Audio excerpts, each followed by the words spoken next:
Right, welcome to this complete army overview video. It is for Tau Empire. It's the first one that I've finished. I haven't done one of these for a long time, so 7th edition was on its way out, so I didn't really do any more overview videos, armies that were completely finished. Then 8th edition's come along, and then I've worked on the Tau, a couple of changes, and then some units that have been dropped, some new ones have been added in, and then a couple of things I've painted up as well. And then now the army is finished. So this is using the index. At the time of filming this video, I'd imagine the new codex, when it comes out, the changes will be pretty minor. So there may be some points changes, some slight rules changes perhaps, but it should be very straightforward to adapt that to the new codex when it arrives. But this is 8th edition. It's 2000 points of Tau Empire, and the theme for armies that I go for on the channel is sort of competitive and yet fluffy at the same time. So this army has some strong units in it, I think, but it's not spam. I think it's quite diverse. It's got a lovely spread of the different Tau units. And then in this video I want to talk about why I've chosen each unit. Basically going to build the army up from scratch. And you can follow along, give you the points values, why I've chosen, what I've gone for, all of the upgrades, and that'll help you sort of form your own Tau army, give you some inspiration and guidance on putting together a pretty effective Tau list. Now, a fluffy army that sticks nicely to the style and theme of Tau without being too sort of overpowered. You can still have a pretty strong army, I think, if you do go for a themed narrative sort of army. Just here, there's some strong units for Tau now and some weapons, and I've tried to include those in this new list. So that's kind of a balanced kind of feel, and you get that for all of the armies that I do here on the channel. I'll discuss each unit as I build it up. I'll talk about the overall army philosophy and Tactica as well, sort of how I plan to use the army in games, and you can see that being done in the different battle reports on both of the channels as they come out. If you really are into Tau and you want more Striking Scorpion 82 content, then check out the Plus channel. On there you'll get things like Advanced Tactica, where we break down each individual unit and test it out for all of the Tau units that I have. And then there's army development videos where you can see armies long before they come out on the regular channel, and then you can help develop them, leave your own comments and so on, help shape those forces. There's in-depth painting tutorials, including one for the Tau that's already uploaded, and that is the Storm Surge that you'll see a bit later on. The full painting tutorial for that model is on the Plus channel. If you like the way that model's come out, then I show you from start to finish how to paint it. Just there on the Plus channel. Then obviously you've got your exclusive battle reports there, pretty much double the amount of battle reports if you add together the ones on the regular channel and then the Plus channel as well. You're getting double the content, so check out the Plus channel there, and it supports me and helps me produce more videos and content in the future. So Tau in 7th edition, a lot of people hated them. They ended up would blow things off the table, but that is the style of the Tau, so there's no apology there for them. I think they can still do that now in 8th edition. They're pretty much as they were. The theme's pretty much the same. I think they're worse in combat than they used to be. Some of the units that fought could sort of do quite well. For example, the Ghost Kill was a monstrous creature. It could do pretty well in combat. Now it's pretty useless, and a lot of the units in 5s take close combat. So that theme of trying to stay out of combat and blow the opponent off the table, that's the way the Tau operate, and that's sort of the theme that I've gone for here. Sort of dumb. The danger for Tau is if you go for staying out of combat, which you pretty much have to for Tau, then your opponent's going to try and chase you. And like an army like Orcs, Tyranids, they're going to try and contact you quickly. So you could castle up, make a big defence, which is one option, but then the danger of that is how you're going to get to the objectives later on in the game. So what I've gone for here, and I think it's a philosophy that works pretty good, because so far this Tau army, or one that's similar to it, has been doing very well so far, so the philosophy seems to work. That's to have a defence, a gun line, with some nice long range units to provide fire support, and then a defence as well, fire warriors and other units. You'll see that a bit later, and those units are designed to protect the assets, the big guns, just there. And then the other half of the army is the assault part, that's meant to deep strike and land anywhere I want it to on the battlefield, to take out key units and then to go after objectives later on in the game. So there's two halves to this Tau army. You see a defensive block, and then you'll also see the assault part, and it's great fun to do it. You've got your defensive gun line, you can configure it how you want. There's a lot of HQs I've included to give some buffs to those units so they all stick together. And then also you're going to see this deep striking, aggressive part of the Tau army as well. So that's the theme. As I said, it's 2,000 points, it's battle forged, and then I'll cover command points in just a moment. Okay, so as I said, battle forged, so you get 3 command points straight away, and then I've gone for just a standard battalion detachment here, which I have to take 2 HQs, and then I have to take 3 troops. I've fulfilled that, no problem at all. And then I've gone for a super heavy auxiliary detachment. That's my storm surge there. There's no restrictions and you don't lose any command points. That's just 1 Lord of War covered there, no problem at all. So it works out at 6 command points here, which is pretty healthy. 6 is, it's not the best you can get, but 6 is pretty standard, pretty good, and those rerolls and so on do come in handy during the game. So I'll go for each of the units. I'll give you all the upgrades and points. If you want to copy the army, go ahead, or you do your own configurations of it and so on. But you can, I'll call everything out to you here. And as I said, the new codex, you may see slight increases, decreases in points costs.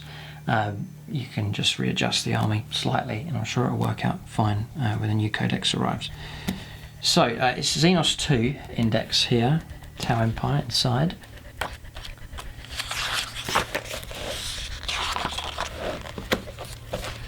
So, if you want to get the lowdown on the rules, by the way, and the unit breakdown for all of the units, just check out the codex or the index review for Tau Empire that's already on the channel if you want to see all of the units. I'm just going to go to the ones that I've chosen and talk a bit about those. So, the first one then is the commander, which I have gone for. So, it is the return of Commander Pinpoint. But he's been to the armory here and he's been upgraded. So Pinpoint, the theme in 7th was to have him surrounded by Marker-Light drones, and he used to get loads out of drone control. They all hit on a 2+ and so on. It was okay, but he was a bit wimpy, and he got picked on, blown away, and then it was all a bit sad really for Commander Pinpoint. He was a bit useless. So I thought, well, I don't want to shelve the miniature. Is there anything I can do to make this commander better? So what I've gone for is made him a bit more nasty now. So we've dropped the whole Marker-Light theme. Marker-Lights will be distributed throughout the rest of the army. And he's gone and joined the assault part of this force. So I'm going to use this commander aggressively in games. So, 1 Tau commander, just there. Cover, just the way this is organised here. We'll cover points just at the back. So, I have written down actually, so this will make it quicker. So I've gone for the commander. He's 76 points, which is pretty reasonable for 8th edition. You get a load of wounds, 6 wounds, 4 attacks. Not worrying too much about combat though. It's not that great. 3+ armor save, 6 wounds is fantastic. Strength and toughness 5 as well, so nice durability there. His ballistics goes 2+, and I really wanted to make use of that. Movement 8 is pretty quick, just with a jump pack, jump jets ability there. And then he has some special rules, they're okay, but he has this Manta Strike, so it's deep strike down, they have to be over 9 inches away, so the ambush potential for him is pretty good. So bearing that in mind, I think the most powerful weapon, or one of the most powerful weapons, is the Fusion Blaster. There's loads of options you can give him. I don't think the others were any near as good as a Fusion Blaster. So it's 18-inch range, so you can easily get within range if you deep strike down, or Manta Strike. It's Assault 1, and then it's Strength 8, so most vehicles you're going to be wounding on a 3+. It's AP -4, so you're just going to ignore a lot of the armour once you wound. And then here it is, the damage is D6. Now, 1 shot's not too reliable. You could roll a 1, you could roll a 6. But I have configured him with, and you're allowed to do it, 3 Fusion Blasters. So now all of a sudden, he's got a nasty sting in the tail. 3 fusion blasters. I've remodelled him here. I've given him 2 modelled on, 1 and 2 just under his arms. I think it looks a lot better. Just there. And then there's a missile pod on top. I'm just going to ignore that. That's from the previous configuration. And then, so it just reminds me I've paid the points for 3 of them. To take 3 of them is 63 points a time, or 63 points in total. But I think it just makes them nice and nasty. So all of a sudden, instead of 1d6 damage, potential there of 3d6, and 3d6 damage should, on a good to average roll, you can destroy most vehicles by himself. And it is possible to do that in 8th, just to take out a whole vehicle, and that's the potential that he has. So remember, he's going to be hitting on 2s, so 3 shots at 2s to hit. It's probably going to hit with 2 of them at least, maybe miss with 1. So then for that reason, just to make him a little bit more reliable, he already is really reliable, but for 2 points, this is one of the tail upgrades here, 2 points gets you a multi-tracker. Model equipped with multi-tracker can reroll hit rolls of 1 if he's firing all of its weapons at the same target. So if he goes to the same target of all 3 fusion blasters, he's on 2s to hit, reroll 1s. So if he misses, you get another roll in 2+. That makes his shooting exceptionally reliable. And now with 8th edition, I can land him pretty much anywhere I want, as long as he's 9 inches away. So it's great control of the battlefield, and then also I can come down. I can choose the turn that I arrive, turn 1, turn 2, turn 3, which is excellent flexibility. So you can time, especially with 8th edition 8, you can just time perfectly your ambush and position it as well. You know, it used to be you could scatter off the table, scatter into a unit. There's a load more risk, but now with 8th edition, I want to bring him down there, and then that's what happens. So, pretty effective. The only disadvantage is if you're over 9 inches away, you can't get your 2d6 choose the best of your fusion blaster results on damage, but still 3d6 potentially of damage is nasty enough. So the idea with him is to come down and destroy something. Should be able to, but then you've got to think, well, then what's going to happen? Usually your opponent's going to turn and try and take him out. So there's a number of things I'm going to use to protect him. The first is I've purchased 2 gun drones. So they become a separate unit, the way the rules work, and if they are within 3 inches, I believe, just going to check here, should be 3 inches, it's saviour protocols, yeah, it's 3 inches. If he takes a wound, he can jump in, take the damage, and it's a mortal wound on him. So, you know, opponent turns with a Predator Annihilator to destroy him, these can hop in and absorb the wounds and keep him alive. So there's that aspect of, yes, he's going to ambush, but then also you want your protection to survive the return fire that comes in, no doubt. So that's them, to add some protection to him. These form a separate unit. Also remember that he's a character, and he's only 6 wounds, so the opponent has to be closest to him more than any of your other units in order to shoot at him. So if the drones are in the way, the opponent has to destroy those in order to get to him if he's firing from this angle. So, and then, you know, if the gun line, the defensive part's ambushed or something deadly happens down there, I just bring him in to support them. It's no problem. And then in later turns move up across the battlefield. So there's that flexibility to use him that way as well. So that's him, Commander Pinpoint. Keeping the name. Maybe his ambush is a pinpoint accurate ambush, so I'm just going to keep the name Commander Pinpoint for him. So that's one of the HQ slots used up. Now that makes him 157 points, including the drones. I think that's pretty reasonable for what you get. You know, he's a killer for potentially monstrous creatures and vehicles. That's his speciality. So that's him. The next HQ is here. It's the Ethereal. There he is. Not going to go for the hover platform. It's just one I had from the previous list. Just like the look of this guy here. So I'm going to put him over here. He's going to go in the defensive part of the army. He's going to be right in the centre of this defensive tower gun line. So there he is. I think it's fantastic for points. He is 45 points. and that's it. Straight 45 points. That's hardly anything in a 2,000 point army, but for that you get, the stats are pretty, I'm not going to call them out, he's pretty useless, the stat line, but it's the bonuses you go after here. So remember, think of these as I'm building up this gun line, it's all tightly packed. This is what he'll give. Failure is not an option. Friendly Tau Empire units within 6, so that's all types of units, of an ethereal may use the ethereal's leadership characteristic instead of their own. So, for example, a unit breaches, leadership 7 with the Chasseur, the leader. They then suddenly go up to leadership 9. So a morale boost for everyone within 6, which is going to be this tightly packed gun line. So brilliant for there. Then you also get Invocation of the Elements. In your movement phase, you choose one of these. Every infantry unit, so this is the defensive infantry here to protect the bigger stuff, they get it, and all the battle suits as well.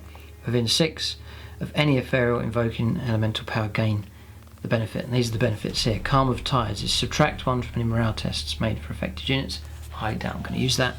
Storm of Fire, remember this is maybe at a point where the opponent's got really close, like there's 40 geniuses pouring in, they're going to cause trouble. Then you can go for Storm of Fire. You may re-roll hit rolls of 1 in the shooting phase for affected units that remain stationary. So a bit of reliability there, being forced to hit, and you can get these re-rolls of 1s. Sense of Stone. Whenever an affected unit suffers an unsafe wound, roll a d6. On a 6, that wound is ignored. So nice bit of durability there, expecting some firepower to come in. On a 6, you're going to ignore it. But he's easily going to pay for himself pretty quick if you've got multiple models nearby. And then Zephyr's Grace, you can re-roll the dice for affected units when they advance. So, re-rolling 1s, it doesn't sound very much, but when you're chucking out a lot of shots, and you're starting to get 1s all over the place, just that ability to re-roll just tips it a little bit more reliable, just that makes the shooting a bit more reliable. So I like that. And the amount of times in the battle report, or in a game, I've been very thankful to have the ethereal there right in the centre of the army. So, yeah, you get those dreaded ones, it's not so bad because you get to re-roll them if you use Storm of Fire for him. Alright, so that's the ethereal, I'll just put him back over there. So that's my HQ slots filled out, so I don't have to go for any more, but I'm allowed to take another one, and I have. This is one of the new miniatures here. I have gone for the Cadre Fireblade in the army, and he is 39 points. Very, very cheap indeed. And I've given him a Markerlight. I think you have to take it anyway, but it's a Markerlight just there, and that costs 3 points. So he's cheaper than the ethereal. He's 42 points in total. And here he is. Just there. I'll be doing an advanced Tactica for him on the Plus channel, and you get a close-up view of how he looks as well. But that's the latest addition to my Tower Force just there. So one Fireblade. He's going to go over with the defensive block as well. So I've got 2 characters there. And then if I'm worried about Slay the Warlord, I can always shift the Warlord around. Make him the Warlord perhaps. If I think the gun line's going to be safe in a game and Pinpoint, could be blown away. If I want to play it tactically, I can do that. So Fireblade here, his stats are pretty good. I mean, he's 2+ for ballistic skill. That is helpful for the Markerlight. It's nice. He's hard to hit because he's buried away in units. You have to get close to him. And then he's chucking out a 2+ to hit Markerlight shot every turn. That is helpful as well. So that's a nice aspect there for the Fireblade. 5 wounds as well. It's nice durability for him. Leadership 8, 4-up save, and the Markerlight there at range 36. So you get all of that, and then Volley Fire. Models in units within 6 of any friendly Fireblades can fire an extra shot with pulse pistols, pulse carbines and pulse rifles when shooting at a target within half of the weapon's range. So pulse rifle within 15 inches, you get your rapid fire shots, that's 2 shots, and if he's nearby you get the extra shots, so that's 3 shots. And then if the ethereal's there on your reroll 1s, all of a sudden one model's chucking out 3 shots, forced to hit rerolling 1s.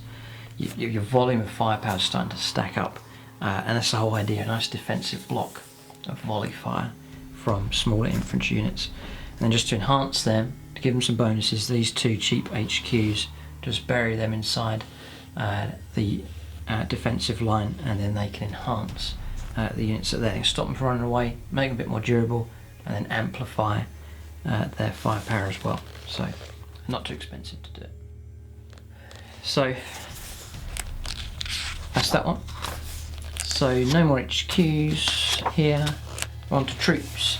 So I have to take 3 troops, and the way morale works, if you have big units, they can sort of self-destruct. You know, you got a unit of 10, they take 8 casualties. You're all average or poor, they melt away. So small units seems to be better for morale, and tactically a bit more flexible as well for movement as well. So what I've gone for is 6 troops. Now I'm not going to be able to fulfill the larger 9 command point structured detachment because I haven't got all of the heavies, fast and elites filled up, but I have gone for 6 troops here. So the first part of this, I'm trying to build up this defensive line here, is strike teams. So I've gone for units of 6.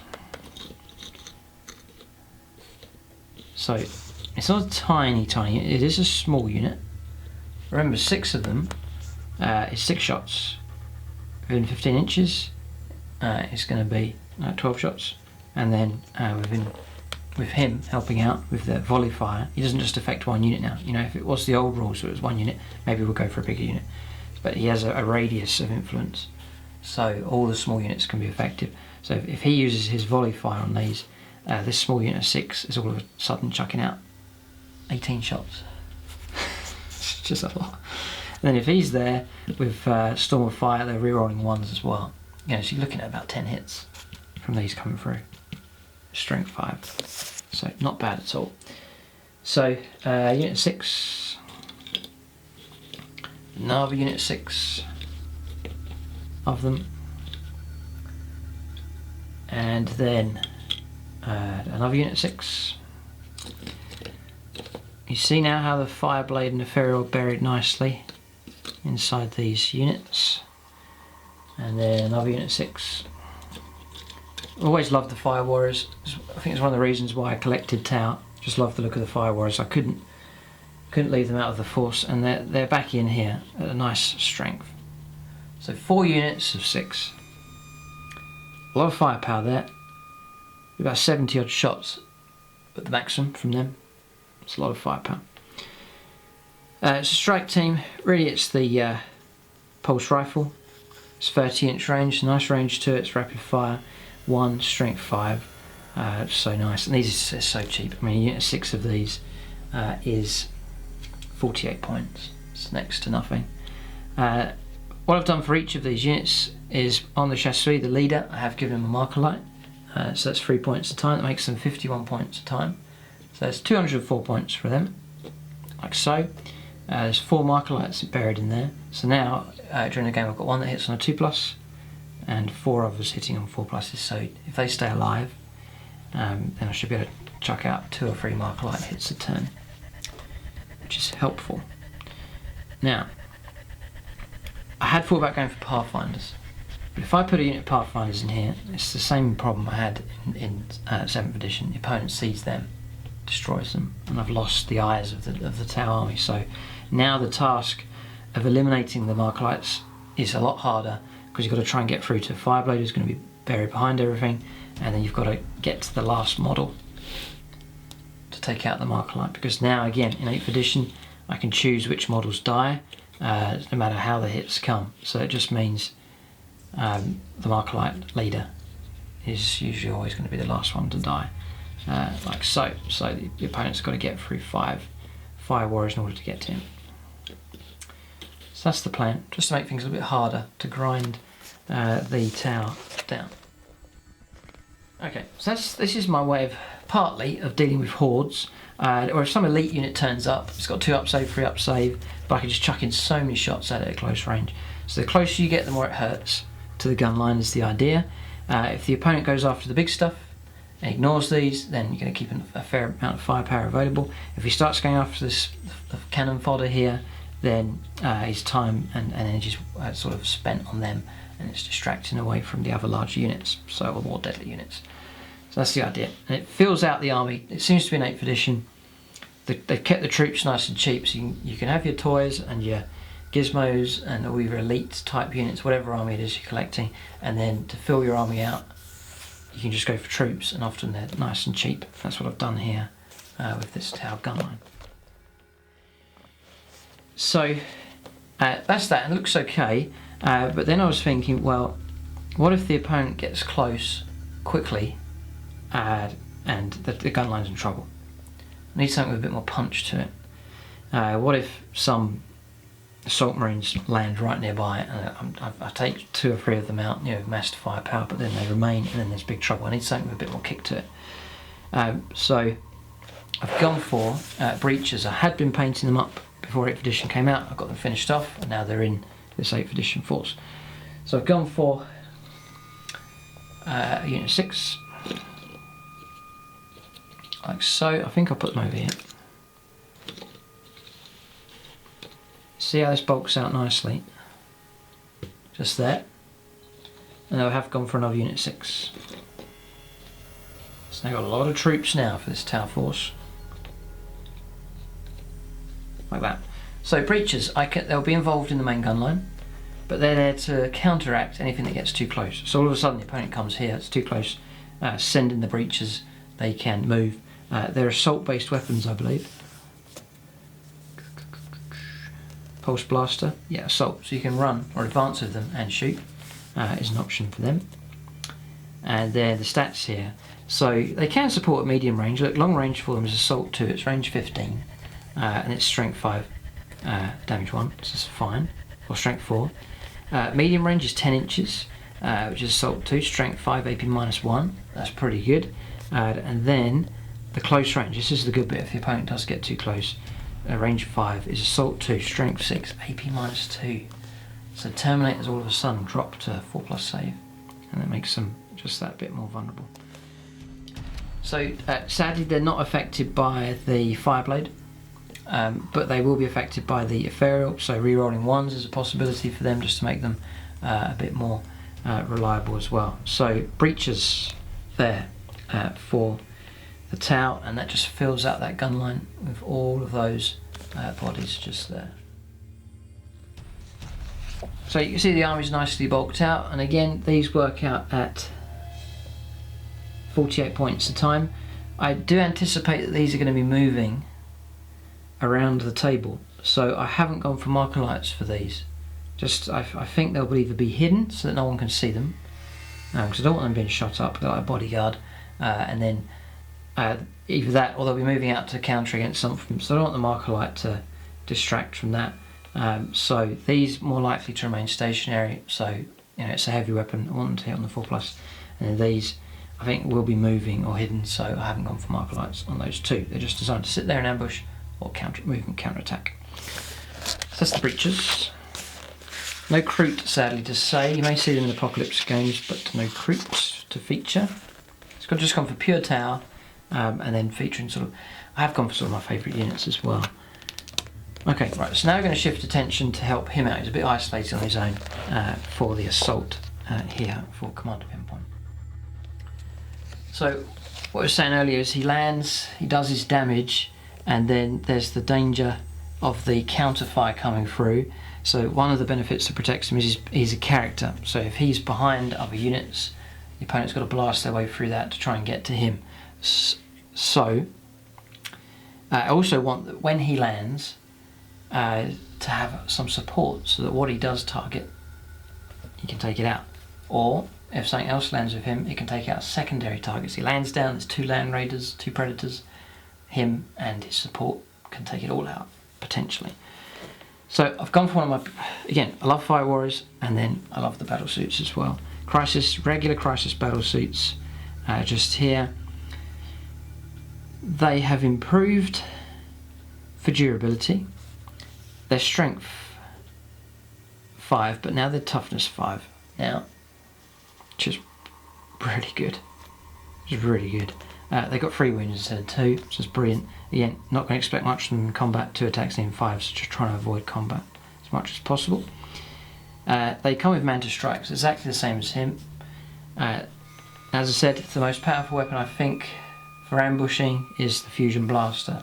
So, I've gone for a unit of 3 of them. So, I had this configuration already done. So I'm going to put them, I'll put them here. I'll leave them just there. So now, and the fluff and the theme, it just, the commander and his unit that he works together with. It's not really a bodyguard as such. I haven't gone for the bodyguard entry, but they virtually are bodyguard for him. So there they are. So now the opponent blasting through on a counter fire, they've got to get through all of them. 9 wounds of 3+ here of these, the drones, and then to get to commander pinpoints. You see the layers of protection you add into him. The longer he stays alive with those nasty fusion blasters, the more deadly he becomes. So they can land down. Now I've gone for 2 fusion blasters on each. So there's 6 fusion blaster shots here. It's pretty much a bit more deadly than him. You've got 6 attempts here at getting hits. Remember the rules in 8th now, he could fire off at something. If he doesn't quite finish something off, I could direct one of these guys to fire at the targets. There's brilliant flexibility in there. I'm now going to show you some upgrades that makes this whole bit even better. So, 42 points. Then I pay 2 lots of 21 for the 2 fusion blasters. There's missile pods on top. I haven't gone for that upgrade for the fusion, for the missile pods. They're just modelled on. I haven't the heart to take them off, so I just leave them on there. But I don't use them in the game, and the points aren't paid for them. It's just pure fusion blaster combination of gone for. So 21 points a time. So that is 42 plus 42. So they're 84 points each. So they're expensive enough, but they have that ability to take stuff out pretty effectively. You know, if you can, for example, you land with another weapon configuration, you land next to a Land Raider, you knock down 4 wounds, the Land Raider turns and then it blasts you. But if you're armed with something that can utterly destroy that Land Raider in 1 round, and then if it's destroyed it can never fight back, and that just matches the tower really well. You know, it's best to just wipe out and destroy entire units, and then they can't hurt you. Is the thing for these. Okay, so upgrades then. I do go for multi-trackers with these. So these are on reroll 1s. That just really helps their reliability. I fire 6 dice, I get 2 1s. You know, nightmare. I reroll those 2 as a chance there of getting another hit. And every hit really helps out, especially with something as powerful as a fusion blaster. So I found that really helps. It's only 2 points a time. So that makes them 86 points each. So you're looking at a total of 258 points for them and their upgrades. And then, remember I was talking about layers of protection? Got another layer of protection coming in here. That is some gun drones. So just to show you how I've gone about doing this here, just to show you the rules. So crisis battle suits. It's here. A crisis chasseur can take the place of a crisis chasseur. So there's your leader, the 2 regular guys and the leader. There's no points cost. Each crisis battle suit, so regardless of the rank just there, each crisis battle suit is equipped with and may be accompanied by up to 2 tactical drones. So each of these can take 2 drones each. So that's what I've done, just to super enhance the protection. Is to go for 6 drones. 6 drones. I think it looks so cool to have all these drones floating around the table. I just think it looks fantastic. Really does look good. So 6 drones. I mean, look at it. I just think it looks so good having loads of drones. I think drones are a great option. Just to show you here, tactical drones. They come in at 8 points each. So they're so cheap. It's the I was going to go for shield drones here, but the way the rules have worked, it's mortal wounds that are dealt out when damage comes through against these. So the inv save, the shield drones are a waste of time. So in that case, I've gone for firepower instead. So regular gun drone who chucks out 4 shots a time, which is really good. So you know, they can lay down their own hail of firepower. And maybe you've got a situation where you're landing down, you've got an Imperial Guard heavy weapons team, a tank, they take out the tank, they can blast away the team. They do have to shoot the closest unit, so the order of fire is important. Maybe fire him first, then them, then these to mop up what's left. It can be a good tactic to do.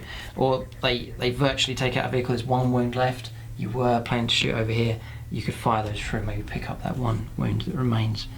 So that's a bit of help from those. Nice and cheap, 6 of them.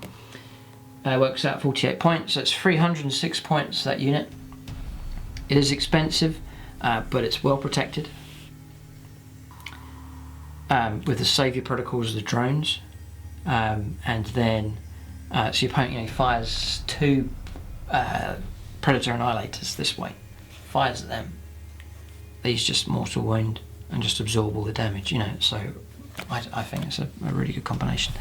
So that's the assault part of the army. I can bring them all down, usually bring them all down together, and then they land and then cause absolute havoc. You identify a threat, take it out straight away, absorb the damage, and then strike again, really disrupting your opponent's attack and distracting away from the gun line. And often you'll find the gun line is sort of not ignored, but the opponent has to try and deal with this. And then whilst that gun line remains and the long range weapons continue to fire, it just grinds the opponent's army down. So that's the 2 halves there. You're starting to see it form quite nicely. So that's the crisis battle suits. Pretty much covered that, and then you see the layers that the opponent has to try and get through to get to him. He's the most valuable unit, and then he's the most protected. You can do things like, if they all die, these drones can save your protocols and protect him. If these all die here, his drones could come in and protect them. It's any drones within 3 inches, so they're best clustered together, protecting each other works best for those. And then because you're choosing where you land, you can measure it up and get it right so that you can stay a healthy distance away from, say, an assault unit, and target something, and then sort of prevent the opponent from trying to reach you in combat. That's something else actually. These models have, if you look here, they have jetpack and they have fly. So they have fly, the drones have fly, the commander has fly. So if you are contacted in combat, if you can survive, you can pull out of combat and shoot back. So fantastic flexibility with these. You can do things like, it's cheeky what you can do, but it's just some Tactica that I can show you here. You land in amongst the opponent, you blast something away, you destroy it. The next turn, I know you can do it straight away. You're allowed to assault when you land. No, so it's even more flexible. So you can land, take out one target, destroy it, charge something else. If you charge it, say it's a vehicle, you can charge it, it silences it. That vehicle has to pull out. It's a tank, Lehman Russ for example, it has to pull out of combat, it can't shoot. Or if you charge into something that fights you back, you take a few casualties on your turn, you then pull out, and then you're allowed to fire after you've pulled out of combat. So that fly ability, very, very flexible indeed for them. So that's that combination there for them. Okay, so next unit is an interesting one. So what I've gone for is the Ghost Kill here. So he is 82 points, and then you have to put a fair amount of upgrades on top. I'm so happy to have the Ghost Kill back in. It's, again, one of my the favourite new release that Games Workshop released a while back in 7th edition. Just the model's utterly fantastic, so we're really happy with him. Big, imposing model, and some pretty cool rules. Some great rules in 7th and 8th edition. He's not too bad, so he's just there. Now, he doesn't come with the Manta Strike ability. He's an infiltrator, so yes, he can deploy somewhere on the battlefield. So this one he's neither here or there. He's sort of what I call a floating unit. So he's not part of the main attack, and he's not part of the gun line. He's one that I sort of deploy, and you often see this in games. I deploy him on his own and in a corner somewhere, just away from a lot of the fighting. And the idea is that he just survives the opening turns of the game. The opponent's usually distracted by this and by this, and he just survives a few turns, not much attention being paid to him, and then I move him out, and then he can either help over here or help move out to an objective or join in the assault and just support either of these, and then he becomes more powerful if he survives and as the game goes on. He works quite well that way because of the rules that protect him at long range. We'll cover those first and I'll talk about the upgrades I've gone for him. So he has Infiltrator. You can set him up anywhere on the battlefield that is not in your enemy deployment zone and is more than 12 inches away from an enemy unit. That's fine. So often you'll find it's just put right in a corner or tucked way behind a piece of terrain.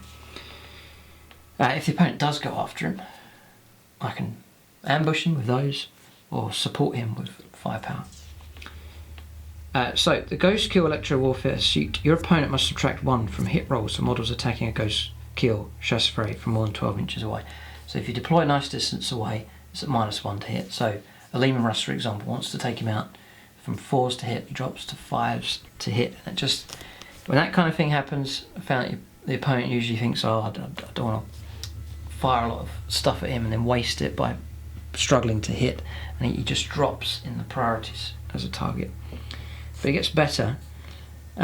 He does come with the 2 drones, which I pay for, the stealth drones, just here, so tuck those in. So they add a bit of protection with your save your protocols as well. You know, a nasty las cannon hit does get through, it's going to cause horrendous trouble. You can just sacrifice one of the drones to take that damage. But then the drones here, models shooting at a stealth drone or any Ghost Kill battlesuit within 3 inches of a friendly stealth drone, subtract 1 from their hit rolls. This is cumulative with the Ghost Kill Electro Warfare suit ability. So now, and there's no range restriction here. It's, if your opponent, no matter how close he is, it's -1. So if your opponent's over 12 inches away, it's going to be on -2 to hit. So now all of a sudden that Lehman Russ needs 6s to hit. And usually that just puts the opponent off and they forget about it. And there he gets ignored. And every turn he survives, remember you're grinding your opponent down. Their weapon options, shooting options are getting less and less and less. And then he just becomes more and more and more powerful. You know, on turn 5, turn 6, turn 7, this is a pretty powerful unit if the opponent's only got a handful of units left on the table. So he's kind of a fire support, mopping up, harassing kind of configuration I've gone for with him. He's well protected.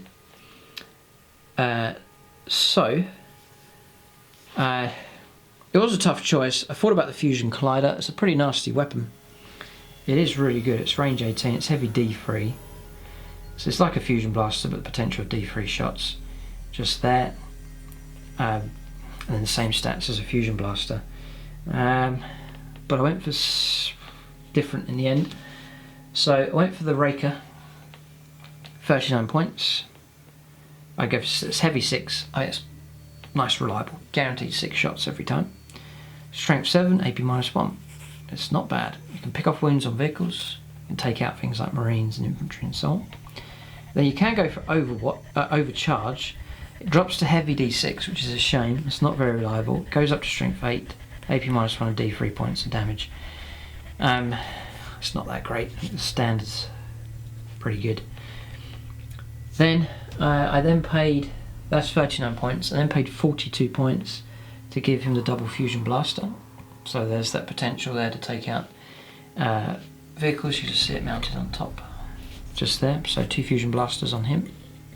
And again, you can fire the Raker at one target, Fusion Blasters at something else, and then you can charge something separate. So there's a nice sort of flexible unit there for shooting. So there's that. And then a bit of Tau trickery. I've gone for the advanced targeting system. It just means that there's a further improvement on the AP of the weapons, an extra -1. So his Fusion Blasters become AP -5. So even a Land Raider's not going to get a save against the shots that come through. And then this is quite cool. The Iron Raker drops then to AP -2. Really good. For 8 points, I think that's fantastic value. Helpful against vehicles as well with wounds coming through. So that really improves him. So that just made the Raker a bit more appealing. And it also means, see the thing is, if I go for the Cyclic Iron Raker, sorry, if I go for the Fusion Collider, all of a sudden he's very vehicle focused. Now I sort of already have that in the army. I want something where he can fire his shots and sort of half damage a tactical squad. So the Raker, I think, is better configured for that, but it can still fire at vehicles and do pretty good damage. So that's 8 points for that. I then paid 12 points for a target lock. Now, this is one of the upgrades I'm not totally sure about. It's pretty good though. Target lock. A model equipped with target lock does not suffer the penalty for moving and firing heavy weapons. Yeah, you sort of have to go for it with him. Or for advancing and firing assault weapons. The model can also advance and fire rapid fire weapons, but subtract 1 from its hit rolls. So, you see here, the Ghost Kill. Yeah, this is the problem. The Cyclic Iron Raker is heavy 6. It's a bit of a trouble for him. If he moves, which he most likely is, he's on -1 to hit. He needs 5s. I mean, it's not very good. I was going to go for the multi-tracker reroll 1s, but it's a significant drop, needing 5s to hit. So the Fusion Blasters are okay, they're assault. So I have to pay it out as 12 points, but it means he can move how he wishes, and he can fire, with regular movement he can fire as normal, and even forced to hit with his weapons. But he can also advance. He can move 6 hit. Oh no, oh dear, he can move 12 and advance, and he can fire the heavy and assault weapons and normal ballistic skill, which is fantastic. A bit of a quick ambush available from him. Very quick, which is helpful for things like the Fusion Blasters. You want to get within that 9-inch range for damage. You can achieve that pretty quickly. So it's 12 points for that, but I think it's worth it. And then just the drones, which I've already seen, they're 10 points a time. So total for him is just over 200 points. It's 203 points for that configuration, which I think is not too bad. And he's kind of one that you keep him alive as long as possible, even hide him for a couple of turns until the fighting dies down a bit, and then move him out and start supporting. And he's done a pretty good job in games so far. And maybe you're attacking on one flank with this lot, he can come in on the other flank and sort of pinch and move around, threaten the opponent from another direction. So he's quite a tactical unit, this guy. So quite helpful, and then quite a presence on the table. Nice tall, big, imposing Tau battle suit. So you can see the balances. Army is quite nicely fleshed out. It's not small and elite by any means. So really, we have the assault part done. We've got the floating unit, and we've got the cannon fodder here, and the HQs to protect this next layer that we're going to look at, and that is the long-range fire support that the Tau can use. So, no Riptide. Too expensive, low impact I found with him, so not a big fan of the Riptide at the moment, which is a shame. The way the points work in 8th, I couldn't really have afforded them anyway. So these out. No Pathfinders there, no flyers, no separate units of drones. None of these. Right. You may see me try these out. They haven't made it into this list. Quite happy with this list, but these haven't made it in. But they're an option as a swap out. And that is Hammerhead gunships and Long Strike. They're pretty good. So that may be a possibility in the future. So I'm going to push these back. I am going to, at the end of this, or once we've covered the army, I am going to step back and lay the army out, and you'll get a view of the entire army and see how it's balanced and get an idea of the footprint of it. But for now, I'm just going to push all these out of the way just to make way for the next batch of units coming through. So Hammerhead's a possibility, but what I have gone for is broadsides instead, and a certain combination I've gone for. So broadsides are good, I reckon. The combination I've gone for is this one. So I mean, they're quite slow. They're moving 5, but they're the static line. They're meant to remain stationary and just blast away at stuff. So this is long, medium range support. They're designed to take on anything. They're designed to take off wounds from flyers, monster creatures, vehicles, hordes, elite infantry, any type. Now they're not designed to utterly wipe out the unit or whatever the target is, but they are designed to damage it and just to grind it down just to sit there and be quite well protected by being on the back line, and then a little bit of protection, which I'll show you in a moment. So they now come with 6 wounds, which is fantastic for these, really good. They keep their 2+ save, their strength 5, their toughness 5 as well, so they're pretty durable there to kill. They're pretty good. So the heavy rail rifle's not bad. It was an option to go for that. But I rolled up some experimentation. I found on average the configuration here did do a bit more damage.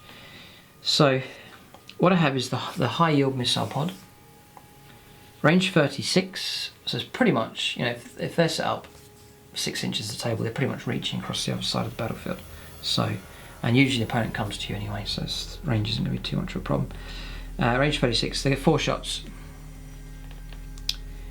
Now, let's just check this here.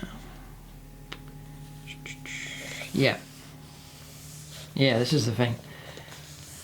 Any broadside or chest rate may replace the heavy rail rifle with 2 high yield missile pods. So this is 2 lots here. So really, this is heavy 8 shots potentially from this broadside. Now, strength 7, so usually on 4s to wound vehicles, which is great. AP -1, so I can knock it down a bit, or if it's infantry, you knock their armor save down. And this is the cool bit. Yeah, maybe not would have taken them if they only did 1 point of damage a time, but these do D3. These wounds start coming through, it's D3, suddenly you can knock a vehicle down quite quickly, especially with 8 shots coming through. If he's in the gun line, he will be affected by the ethereal, so you can potentially have that reroll 1. So 8 shots, 4+, rerolling 1s, it's pretty good shooting. I then pay the points for the smart missile system. That's range 30, so that can start to kick in at that range. It's heavy 4. Now, yeah, here, any broadside may replace both. So he comes with 2 smart missile systems. So yeah, it's easy to miss that, but he actually gets 2 lots of 4 with that. So now he gets 8 shots here and 8 shots here. That's 16 shots coming from this guy. That's a lot of firepower. These are heavy 4. They're strength 5. Yeah, these are heavy weapons. He does need to remain stationary. Otherwise he's going to get minus to hit. So he's perfect for sitting in a gun line and just chucking out firepower. Strength 5, which is pretty good. And then, so it's even 5s to win vehicles. There's no AP minus, and then 1 point of damage. You can target stuff that you can't see.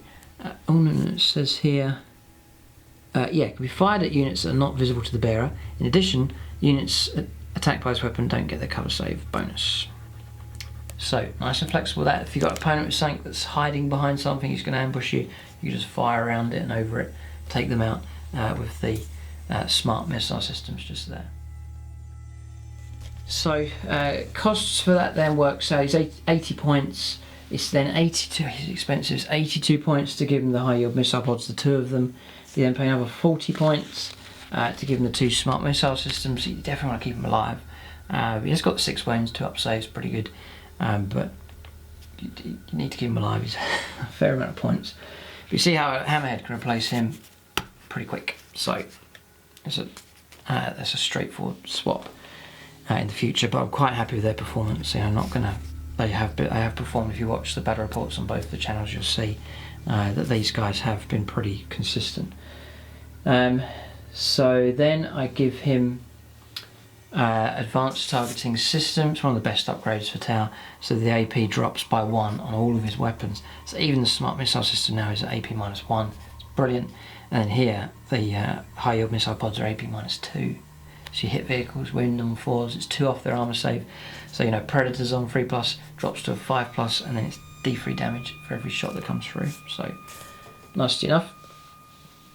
And then to protect him, the best way I know how, because he's not character, and that's just to give him a couple of gun drones. So you can save your protocols, can kick in. You know, that deadly las cannon shot comes through, wounds him, it could take him out. Just use up a drone and protect him that way. So tactically, a couple of drones to help out, it's a good idea.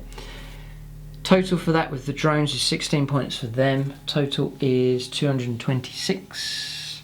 All the upgrades. So one of the key assets. Now one of them's okay, but I've gone for second one to bulk out this defensive line. So now 32 shots coming out. A fair amount of damage. You know, they can hose down a vehicle between them, pretty effective.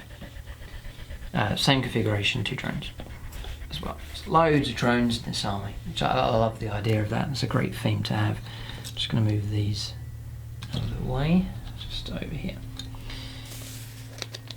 So, before I cover the Storm Surge, he is in the army. These were an option possibly, but just the way it's worked out, I'm quite happy with this configuration here. So Storm Surge, it is the focal point of the army. He's to join the defensive block. Now, by all means, this is not meant necessarily stationary. If there comes a point in the game where I need to move, the whole army can move and shoot, no problem at all. It will be at a reduced rate, but still pretty nasty. So the Storm Surge then, he's the anchor point for this defensive line. He's the focal point of the town. He's big and inspiring, and then intimidating for the opponent as well. So Storm Surge is in, and as I've said before many times, if Storm Surge survives, each turn he survives just becomes more and more powerful each turn. If the opponent doesn't deal with him, then if he's left standing at the end of the game, you know, the opponent's in big trouble. So Storm Surge, nice variety of weapons. I realise that the opponent's going to try and take him out. Big monstrous creatures aren't so tough now when they've got laser cannons being shot at them and blowing big chunks of them, so I've tried to protect him as well as give him some nice upgrades. So Storm Surge, he's got 20 wounds, but that can soon disappear, and then if you knock him down enough, his ballistic skill starts to drop, which is not good. So I'm trying to have him so that he doesn't lose many wounds at all, ideally.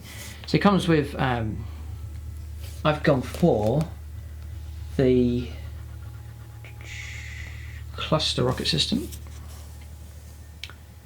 which is heavy 4d6, it's range 48, it's excellent for dealing with hordes. Strength 5, there's no AP, and then damage 1, but helpful for hordes. You know, tons of geniuses coming out, you can just blast a load of them with the cluster rocket system.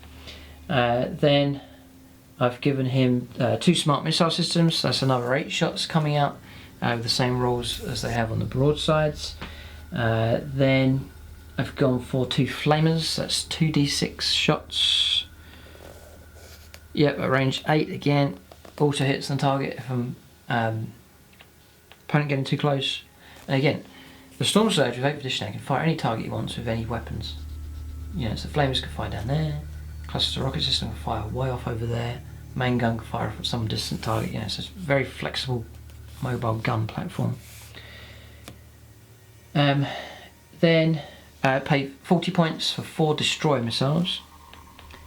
Just show you the rules for these. Range 60.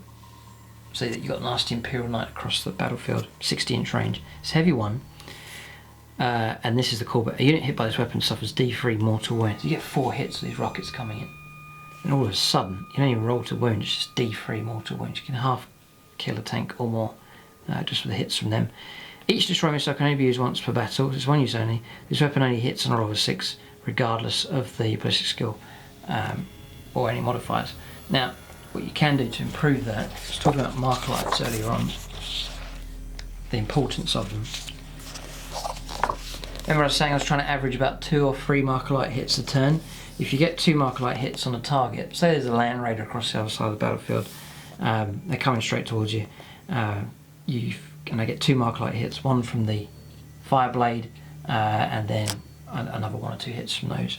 I get reroll hit rolls of 1, and I also get on 2 marker lights, destroy and seeker missiles fired at this unit, use the firer's ballistic skill, which is a 4+. So it's a good chance of hitting with them. So that's those. I then pay for, I pay 97 points for the Pulse Driver Cannon. The Pulse Blast Cannon is deadly enough. You know, 10-inch range, it's heavy too. It's strength 14, AP -4 and 6 points of damage. That's utterly horrific, but the range is just not enough. So I have gone for the Pulsar Cannon. 72-inch range. I mean, the range is much better. It is heavy D3, so you could get 3 shots of it. It's strength 10. It's AP -3, and then it's D6 points of damage. And then if you are attacking unit of 10 or more models, you get D6 shots instead of D3, so a bit more deadly there. So Pulsar Cannon, it's just consistently reliable from extreme range to short range, and I think I need that, so it's the Pulsar Cannon I've gone for. Then that's the weaponry. I actually need to bring the model on to the table. Here he is. Just here, he's a bit big. Just there, he's just a beast. So you got your cluster rocket system here, air bursting, fragmentation, or heavy flamers just there. Smart missile systems, pulse driver cannon, just there for him as well. And then destroyer missiles are inside these pods. 1, 2, 3, 4. Now he's magnetized, so you can pivot like so, and then the pulse driver cannon. Now remember you have the anchors down, anchors up rule. So if his anchors are up and he's ready to move, I put the gun up in that position, and then I've pinned it so that it can go to this position, and that just reminds me and the opponent during a game that anchors are down like so, and the gun's bearing ready to fire. It's just, again, so I don't forget during a game, or you know, and the opponent says, oh, you haven't put your anchors down, I can physically remember to do that, and that helps to indicate that during the game. So those are just 2 pins in 2 very small holes that just go just there. Magnets didn't seem to be strong enough, so I just got 2 little rods. In fact, I'll show it to you. See the 2 little rods just there, and I made 2 holes there and then 2 holes on top. And that just slips in quite nicely. Bit of super glue. Like that. So I'm going to move him out of the picture. If you like the way he's come out, it's this classic grey, white, orange colour scheme, and the full in-depth painting tutorial for this actual miniature is on the Plus channel. And then also show you the base here as well, this unique smashed up orc base here. I cover that as well in the tutorial. I'll just stick him over there. So that's all the weapons upgrades for him. And then I've gone for some bonuses. I think I'm paying out the points for him. I may as well just pay out to make him better protected and enhanced. You may as well. So first of all is 8 points for the advanced targeting system.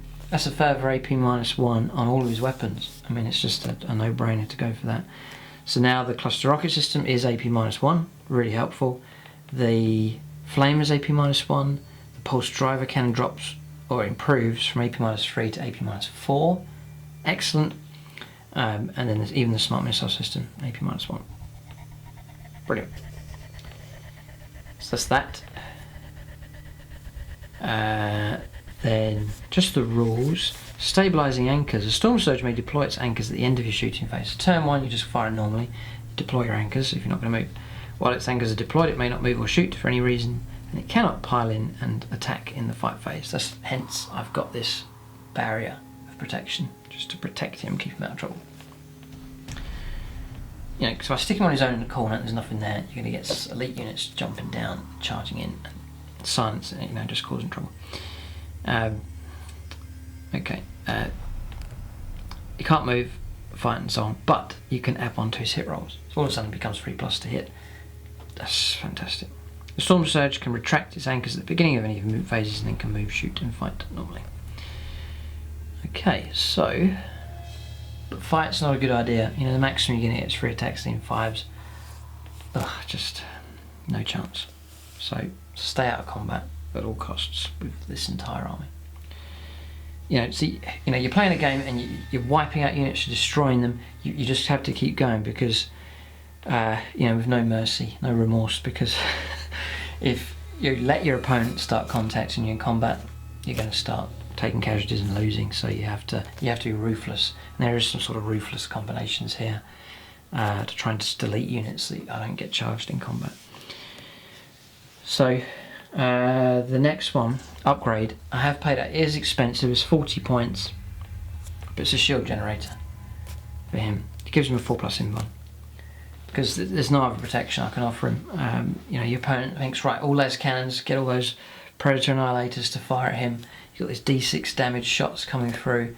Now I can block half of them and pretty much double his survivability with that 40-point upgrade. You know, 4+ in 1. So helpful. Really helpful. So 40 points, that I think is well worth it. And then I don't have any flyers here. I don't have any dedicated anti-flyer stuff. Although it is a lot easier to hit with flyers now, especially the high amount of shots that these have. I can ambush flyers with those, but just to give him a bit of help dealing with flyers, just because they can harass and be a pain, and they're a type of unit that can zoom right up quick. I have gone for the velocity tracker. It's 10 points, but I think it's points well spent, because it means that all of the weapons here become better at shooting at flyers. Just check here, it says add 1 to hit rolls when it shoots at units that can fly. Now that is interesting, because not all units that can fly are hard to hit, you see. So for example, it's a very good upgrade actually. For example, a Eldar Wave Serpent flies up the table. His anchors are down. He becomes 3s to hit. He has a velocity tracker, becomes 2s to hit. God, that is very reliable. 2s to hit, yeah. And then when you do come up against something that is hard to hit, say a Storm Raven gunship flying across the table, -1 to hit, drops to 5s to hit, or 4s to hit if his anchors are down. He just goes back to the usual 4s to hit or 3s to hit, and that just makes everything just that more reliable. I think it's really worth paying out the points for that. But massive bonus against units that can fly. You know, if they don't have that hard to hit protection, he's hitting them at a very good rate indeed. So again, 10 points for that. That gives a total of 494 points. You know, it's virtually a quarter of the army, but he has helped out in games, and I think well worth it, and just a nice focal point. As you'll see, I'm going to lay the army out in a moment. You get to see the whole thing, see how it all blends and complements each other. That's the final unit there, the Storm Surge, the KV-128. I've added that all together, and correct me if I'm wrong, you know, slight changes are easy to do, but that works out at 1,999 points. So virtually at 2,000 points, exactly just there. But that's all the units, their upgrades, their points values for this 2,000 points 8th edition Tau Empire army. What we'll do now, I'm going to zoom out, lay these out, and it'll give you an idea of how the army looks, see what you think of it. Alright, so there it is. That's the new 2,000 points list here for Tau. I'm very happy with how it's come out. I do like the colour scheme, the grey. It used to be grey, white, or dark grey, medium grey and white, and I introduced this orange colour here. As I said, for painting, there is a regular Tau painting tutorial on the channel here, on the regular channel, so you can check that out. And then for in-depth painting tutorials, just check out the one for the Storm Surge there on the Plus channel. There it is. So you've got the defensive block just there, that's the gun line with the characters to support the Fireblade and the Ethereal, and then the assault part of the army just here, and then the floating unit that can support either here or here. It's sort of designed just to be stealthy and stay out of trouble, and then used in the later turns of the game. I think the balance is quite nice. I do like lots of drones in the army, just bulks out quite nicely, and just the hovering drones, just the whole technology side of it just looks really cool. Plenty of Fire Warriors, really do like those. Glad to have the new breaches in the force as well. Fireblades made it in. Visually, I like the look of these ones, all their bristling missiles ready, and then you can see the Storm Surge, nice focal point here for the whole army, and you've got Commander Pinpoint just there as well. So strategy then is, as I said earlier, is the defensive block, castles up on the table to sit on objectives, provide fire support for the rest of the army. He's to float around wherever, just as a distraction and to hide away, to be used on later turns. And then here is the Alpha Strike ambush force here to take out key monstrous creatures and vehicles and so on that the opponent may have. So there it is in the comments section. This is the central video here for the Tau. You'll see this army list being used, perhaps slight variations of it, but this is the core of the Tau army now for 8th edition, and then this will be the area that you can come back to. Leave some comments for those of you that know and use Tau. Leave your comments and feedback there. Leave your own suggestions, what works well for you. Do you think this list is good? You can make your predictions about it, and then also what units would you leave out, what units would you add in to it as well. And then, as I said, make some predictions if you want to see how well it will do. There's some battle reports on both channels for a list that's very similar to this, and have to say, well, you judge for yourself. They've done pretty well. So a lot of people have written off the Tau for 8th edition, but I can't see much of a problem with them. They do seem pretty deadly. But there it is. That's the army overview for the Tau Empire. If you want to see more Tau, more battle reports, more content for them, then check out the Plus channel and subscribe to that as well. But there it is. That's the video. Thanks for watching, and tune in next time.